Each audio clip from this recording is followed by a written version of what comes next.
নমস্কার বন্ধুরা, আমি পায়েল। আপনারা দেখছেন বার্ড লাভার পায়েলের নতুন একটি ভিডিও। এই পাখিদের জগতে এই যে বাজরিগার পাখি রয়েছে, এই বাজরিগার পাখিদের কিন্তু এখনও ব্রিডিং সিজন চলছে। এই ফেব্রুয়ারি মাসের থেকে মার্চ মাসের মাঝামাঝি পর্যন্ত কিন্তু তাদের ব্রিডিং সিজনের শেষ সময় হিসাবে ধরা হয়। তো এই টাইমের মধ্যে বাজরিগার পাখিরা কিন্তু প্রচুর পরিমাণে ডিম পাড়ে। এবার কিছু কিছু পাখি খুব ভালোভাবে ডিম পাড়তে পারে, আর কিছু কিছু পাখিদের ডিম পাড়ার পর বিভিন্ন রকম সমস্যা হয়, বা ডিম পাড়ার আগে কিছু সমস্যা হয় যার জন্য তারা ডিম পাড়তে পারে না, বা ডিম পাড়া হলেও তাদের যদি বাচ্চাও ফোটে তাও সেই বাচ্চা কিন্তু ভালোভাবে এগ ফার্টাইল করতে পারে না। এই রকম বিভিন্ন সমস্যা কিন্তু আপনাদের পাখিদের মধ্যেও দেখা যাবে। এবার যারা যারা এই ধরনের সমস্যার মধ্যে রয়েছেন তারা অবশ্যই আমার ভিডিওটি দেখবেন। আশা করি আপনারা এই ভিডিওটি দেখে অনেকটাই উপকৃত হবেন। এই বাজরিগার পাখিদের বিভিন্ন রকমের জাত রয়েছে। Lutino budgerigar, classical budgerigar, albino budgerigar, এরকম বিভিন্ন ধরনের জাত রয়েছে। এবার এই বিভিন্ন জাতের উপর নির্ভর করে, বা রেড আই বাজরিগার, এই বিভিন্ন জাতের উপর নির্ভর করে আপনার পাখি কতটা ভালোভাবে এবং হেলদিভাবে ডিম বাচ্চা করতে পারবে। আপনারা যদি ভালো করে লক্ষ্য করেন, বা আপনারা যদি এই সমস্ত ব্যাপার নিয়ে একটু বেশি খেয়াল করেন, তাহলে কিন্তু দেখতে পাবেন যে ক্লাসিক্যাল বাজরিগাররা কিন্তু খুব বেশি পরিমাণে ডিম বাচ্চা করতে পারে। এবার ক্লাসিক্যাল বাজরিগারের মধ্যে আপনারা কিভাবে পেয়ার দেবেন ক্লাসিক্যাল বাজরিগারের সাথে।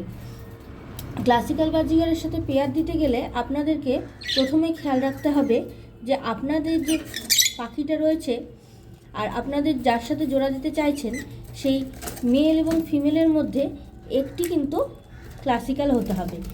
এবং সেখানে যদি ফিমেলটা ক্লাসিক্যাল বাজরিগার হয় তাহলে কিন্তু আপনাদের একটা সুবিধা রয়েছে, যেটা হচ্ছে আপনারা এই ক্লাসিক্যাল বাজরিগারের মেলের সাথে বা ফিমেলের সাথে আপনারা যদি অন্য একটা পাখির বা অন্য একটা বাজরিগার পাখির যদি একটা জয়েন্ট করেন, অর্থাৎ তাদের যদি পেয়ার দেন, তাহলে কিন্তু আপনারা খুব ভালো ফল পাবেন। আর এই ক্ষেত্রে মেলের থেকে যদি ফিমেলটা ক্লাসিক্যাল বাজরিগার হয় তাহলে খুব ভালো হয়, কারণ এরাই তো ডিম উৎপাদন করবে এবং ডিম পাড়ার পর এরাই তো ডিমটাকে ভালো করে তা দেবে এবং যত্ন করবে। তাই তাদেরকে ঠিকমতো খাওয়ানো বা যত্ন করা বা ডিমে তা দেওয়ার ক্ষমতা এবং পাখিদেরকে ডিম থেকে তা ফোটানোর জন্য তো তাদের মাদের ভূমিকাটাই সবচেয়ে বেশি থাকে। তাই এই ক্ষেত্রে আপনারা যদি ক্লাসিক্যাল বাজরিগারটা ফিমেল নেন এবং সেই ফিমেল ক্লাসিক্যাল বাজরিগারের সাথে যে কোনো লুটিনো, অ্যালবিনো বা রেড আই বিভিন্ন রকমের বাজরিগার জাতের পাখির সাথে যদি আপনারা পেয়ারটা দেন, তাহলে কিন্তু আপনারা সেই যে আপনাদের যে মানে পাখি উৎপাদনের যে পরিমাণটা সেটা কিন্তু বৃদ্ধি পাবে। তো এটা আমি নিজেও দেখেছি, এবং আপনারা যদি এই উপায়টি অবলম্বন করেন তাহলে দেখতে পাবেন আপনারাও কিন্তু এর থেকে ভালো ফল একটা পেতে পারেন। আর আরও বলে রাখি, যেটা হচ্ছে পাখিদের শুধুমাত্র এই যে যার সাথে পেয়ার দেবেন সেইটাই যেমন একটা ইম্পর্টেন্ট ব্যাপার, এবং সেই পাখিটা কতটা বয়স্ক সেটাও কিন্তু একটা বিশাল ব্যাপার। আপনার পাখি যদি যার সাথে পেয়ার দিচ্ছেন তারা যদি সমবয়সী হয় তাহলে খুবই ভালো হয়। আর তার মধ্যে যদি ছেলে বাজরিগার বা মেয়ে বাজরিগারের মধ্যে যে কোনো একজনের বয়স একটু বেশি হয় এবং একজনের বয়স কম হয়, অর্থাৎ তাদের যদি বয়সের পেয়ারিংয়ের বয়সের এজ ডিফারেন্সটা যদি অনেকটা বেশি হয়, তাহলে কিন্তু অনেক সময় অনেক ধরনের সমস্যা দেখা দিতে পারে। যেমন পেয়ারিংয়ের যদি বয়স বেশি হয় তখন আপনারা কি দেখবেন যে আপনার পাখি সেইভাবে, যদি মেলের বয়স বেশি হয় তাহলে আপনার পাখির যে বাচ্চা উৎপাদনের ক্ষমতা সেটা অনেকটা কমে যাবে। বা আপনার যদি মেয়ে বাজরিগারে যদি দেখেন যে বয়সটা বেশি মেলের থেকে যদি ফিমেলের বয়সটা বেশি হয়, তাহলে দেখবেন যে আপনাদের যে যখন ডিম পারবে তখন কিন্তু সেই ডিমটা খুব একটা ফার্টাইল হবে না, বা ঠিক মতো তা দিতে পারবে না, কারণ তাদের একটা বয়স হয়ে যায়। বয়স হওয়ার ফলে তারা কিন্তু সেইভাবে আর ডিমে তা দেওয়া বা তাদেরকে সেইভাবে খাওয়ানো, শুধু ডিম পারলেই হলো না, ডিম পাড়ার পর তাদেরকে খাওয়ানোর ব্যাপার থাকে। সেই খাওয়ানোর সময় যদি ডিম ফোটার পর বাচ্চাকে যদি ঠিকমতো না খাওয়ানো যায়, তাহলে কিন্তু আপনাদের পাখির এই যে বাচ্চাগুলো সেগুলো কিন্তু বাঁচবে না। সুতরাং সেই পাখিকে ভালো মতো খাওয়ানো দাওয়ানো এবং ঠিকঠাক মতো যত্ন করে তাকে বড় করে তোলা পর্যন্ত কিন্তু মায়ের একটা বিশেষ অবদান থাকে। সেই সময় যদি সেই মা পাখি বয়স্ক হয় তাহলে কিন্তু সে সেইভাবে দায়িত্ব পালন করতে পারে না। তাই আপনারা খেয়াল রাখবেন যে আপনাদের পাখিগুলো যেন সবসময় সতেজ থাকে এবং প্রাণবন্ত থাকে, আর আপনার পাখিগুলোর বয়স যেন ঠিকঠাক হয়।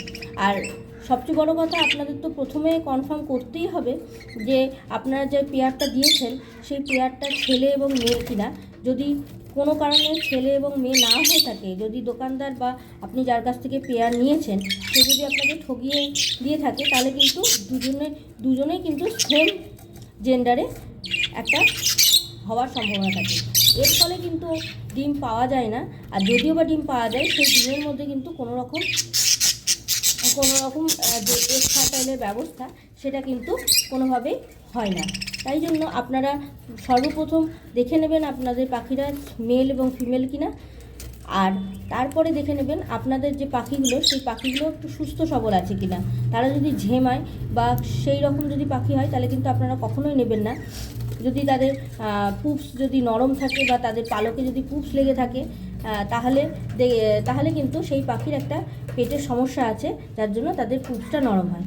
এই জন্য কিন্তু আপনারা কখনোই এই ধরনের পাখি নেবেন না।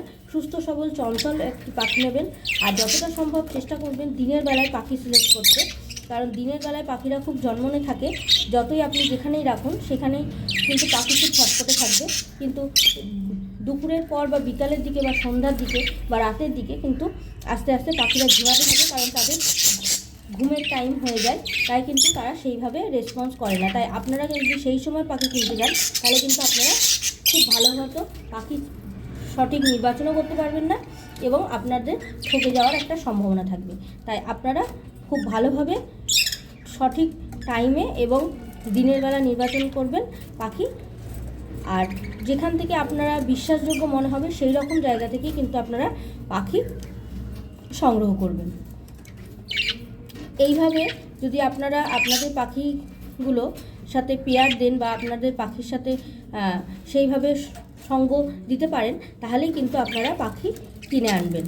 আর পাখিদের কিন্তু ডিম পাড়ার আগে বা পরে কিন্তু খুব ভালোভাবে যত্ন নিতে হয়। তাদেরকে কিন্তু ক্যালসিয়াম, মিনারেলস এবং বিভিন্ন রকম ভিটামিন এবং খনিজ উপাদান কিন্তু তাদেরকে দিতে হয়, কারণ ডিম পাড়ার জন্য তাদের শরীর থেকে বিভিন্ন রকমের ঘাটতি দেখা যায়। সেই ঘাটতি পূরণের জন্য কিন্তু আপনাদের ক্যালসিয়াম, মিনারেলস এবং ভিটামিনসে সমৃদ্ধ খাবার তাদেরকে দিতে হবে, এবং তার সাথে সাথে যে সিড মিক্স রয়েছে বা সিড রয়েছে, কাউনের দানা, সেগুলো কিন্তু আপনাকে প্রোভাইড করতে হবে। তাই আজকের ভিডিওটি এই পর্যন্ত। ভিডিওটি ভালো লাগলে অবশ্যই লাইক এবং কমেন্ট করবেন এবং শেয়ার করে সকলের মাধ্যমে ছড়িয়ে দেবেন, যাতে সকলে এই বাজিগার পাখি পালনে উৎসাহী হয়। ধন্যবাদ।